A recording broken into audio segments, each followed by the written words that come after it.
Every industry goes through a cycle. This just happens to be wine and spirits' turn. That doesn't mean that it's a bad industry. It's just time for some consolidation. We're bumping that bottom right now. There's an old saying in private equity, you don't want to buy when you're at the bottom. You want to buy after it starts going up. There's a real opportunity for wealthy individuals, private equity groups, search funders, and even strategic buyers right now to acquire high quality organizations at a value price. Who in their right mind wouldn't pay 40 cents to make $5?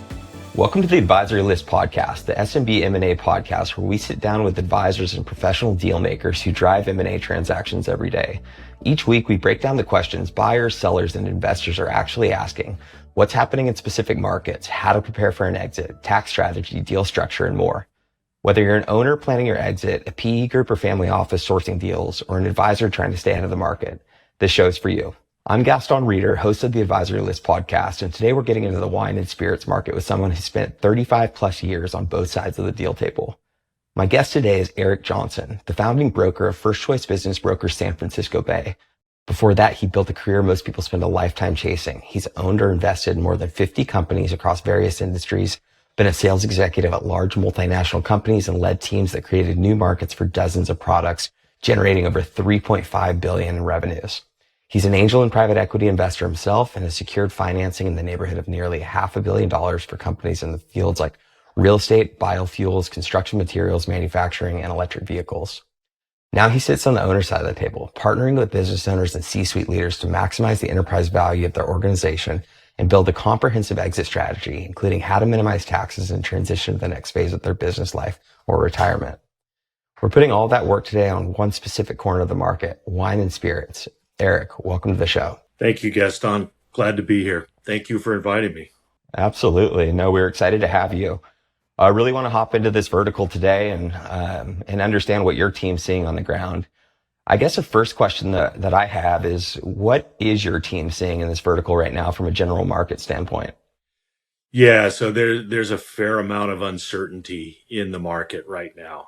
There's a lot of folks that they're reading the papers and may have seen a little bit of a slowdown in their own sales, which if they've planned on larger sales, it's causing some problems. There's a backlog of inventory for those producers. Unfortunately, not everybody was prepared for this. Some got caught, shall we say, flat-footed, and they're in trouble. But that doesn't mean that it's a bad industry. It's just time for some consolidation. And who are the buyers for these deals, and how are they differing from one another right now? Yeah, so there's actually several types of buyers, avatars, if you will. There are the strategic buyers, the long-time organizations. They've been in the industry forever. They're in a heavy cash position. They've got deep roots and they can weather any storm. They've weathered many of them over the years, and they saw this coming, and they put cash away because they knew coming out of this they would find some good deals. They're buying. There are also some influential private equity and search funders that are really excited about hitting the bottom, bumping along for a little bit, and then growing. Right, so they're looking at what's available in the marketplace now. We're hearing that there's a lot of them that are feeling that we're bumping that bottom right now. There's an old saying in private equity, you don't want to buy when you're at the bottom. You want to buy after it starts going up. And these guys are pretty much at that point now. They've got that feeling within the next 12 to 18 months that this industry is going to start to increase. Okay, outstanding. So you'd say those are the two primary groups you're seeing active in the wine and spirit space right now? Those are the two primaries, and eventually you'll find there's always the eccentric billionaire or whatever that is just going to write a check because he wants to own a vineyard. He wants to go drink his wine looking out over his vineyard. So those guys are out there. especially here in California. Sure. Yeah, you're up in San Francisco Bay and Silicon Valley. I can only imagine. So you're not seeing too many small strategics and individuals in the mix at this time. Are deals just not penciling for SBA loans and what have you? Yeah, it's tough to get an SBA loan in that vertical right now because banks want to get their money back, right? And banks are having a tough time getting their money back at this point. There's a lot of deals that are having to be restructured, and there's people that are defaulting on loans because they weren't set up properly, or they were caught blindsided by the industry downturn. So banks are not loaning, and that's a problem for the small strategic as well as the individual buyers. And also, those guys are typically a little less savvy than the larger strategics or the people that have a deep financial base. Sure. So would you say that with the two buyer groups that you mentioned, is there somewhat of a flywheel going on where some of these private equity groups or search funders are picking favorites that are going to sell to one of the large, Constellation type buyers or Pernod Ricard type buyers, and they're trying to take them to that next level and then go through another exit themselves, or what does that model look like for those types of buyers? That's exactly what private equity does, right? They're not Sure. in it for the long haul. Search funders, not necessarily the case. Some are, some aren't, right? But most private equity groups are looking for that 5 to 7 year flip. That's why they look at that. We want to catch it after it's bounced along the bottom and it's on the way back up, right? So that's how they get their 5 to 7 year flip out of it. Some of the search funders, and now that's not to say that all private equities are like that. There are, a handful of private equity groups that are buy and hold. But those are kind of quasi family office groups. And family offices typically have a longer horizon. And so talking about these strategic and private equity groups that are consolidating in this space, what are these acquirers prioritizing? And then also, what are they avoiding right now? If we're looking at strategic buyers, these large strategic buyers that are acquiring some of these businesses, and then alternatively, the search funders and private equity folks, if we break those into three groups, I should say, instead of two, because the search funders are going to be somewhat different. Mm-hmm. Are there any, is there a differentiation regarding, what they're prioritizing in an acquisition target and what they are absolutely avoiding? Yeah. So the larger strategic buyers are looking more for iconic brands. They're looking at, they want to have something that they can add to their current portfolio that's going to strengthen that portfolio. Maybe that brand that they're acquiring has lost some distribution lately. That's where they can leverage their own distribution channels and bring it back quickly. That's what they're really looking for. Private equity, they're just looking for value. Right. They want to know that if I tweak this lever and throw a little cash at this lever, that it's going to do X, and that X is going to get me a higher multiple. And maybe we put 3 or 4 of these guys together, and now I'm looking at twice the multiple that I was when I acquired them. Now the search funders, those guys, it really kind of depends on how much capital they have, right? How much they've been able to cobble together. There are some that are dreamers and they want to get in and buy something cheap and roll up their sleeves and make it happen. And there's others that are just looking for that lifestyle. And if they've got enough money, they can have that lifestyle. Any markers that they're avoiding, any of these groups are avoiding when they're on their acquisition search? Yeah, nobody wants to buy a business that's sliding downhill, right? So, sure, all three of these groups, if they're at least if the acquired or acquisition target is not at least treading water, they're not even going to look at it. Would you say that for the strategic buyers that year over year growth is more important than earnings?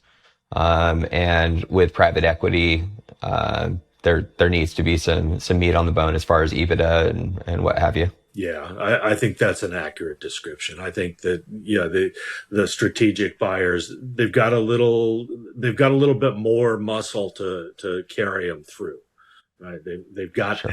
that dry powder that's gonna carry them through the next year, 2 years, and then they're going to be able to really put some gas on the fire and light it up. Eric, when you talk to business owners that are thinking about selling in this industry or that are selling in this industry, what are they most commonly getting wrong before they go to market? Yeah, so it's pretty common actually across most industries. The thing that we see that really hamstrings a lot of these business owners is that they don't have clean financials, or their financials have been geared for the last 3 or 4 or 5 years towards reducing taxes. So, and I talk about this in one of my videos on my website. How do you prepare your business, right, for sale? You want to start 3 to 4 years in advance. And normally you don't want to pay those extra taxes, right? These guys have been operating their businesses for 10, 15, 20, 30 years, whatever. And they're trying to minimize the amount of taxes. Well, a minimum of 3 years before you want to be out of the business, you want to make sure that you flip the script on that. You want to show as much taxable income as possible, because then you get a higher exit price, a higher valuation at exit, right? So you think about it, maybe you're doing a 3 or 4 or 5 multiple, whatever, right? So for every dollar that you show as income, that you can prove as income, you get $3 or $4 or $5 in exit price, right? So it makes a lot of sense Absolutely. to show as much income as possible. The other side of the coin is when you're paying taxes on it, right? For every dollar of income, you're paying 30, 40 cents in taxes, right? So you Sure. give up that 30, 40 cents to make $3, $4, $5. Especially in California. Yeah. Who in their right mind wouldn't pay 40 cents to make $5? Absolutely. Absolutely. No, that makes a lot of sense. So clean financials showing earnings. And does that strategy differ from a private equity or search fund or driven acquisition versus a strategic acquisition? Yeah. No, it really doesn't. You've got to show that those guys, the private equity guys, understand that equation much better. Strategic buyers probably as well, but search funders maybe not so much. But any savvy investor is going to understand that that's how they make their margin, right? They buy it cheap and they're going to drive that price down, which is why you want to show all of that and have all that set up before you go to market, right? As the seller, you want to set that all up before you go to market. So you've got an answer to that when those more savvy buyers come back to you and say, it's not worth what you think it is. Absolutely. Absolutely. No, that makes a lot of sense. Additionally, having documented systems in place that are followed, that's another weakness.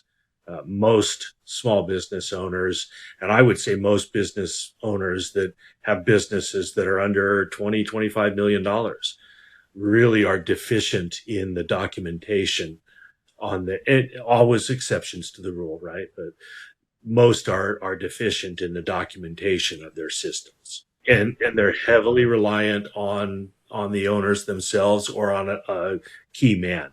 Okay.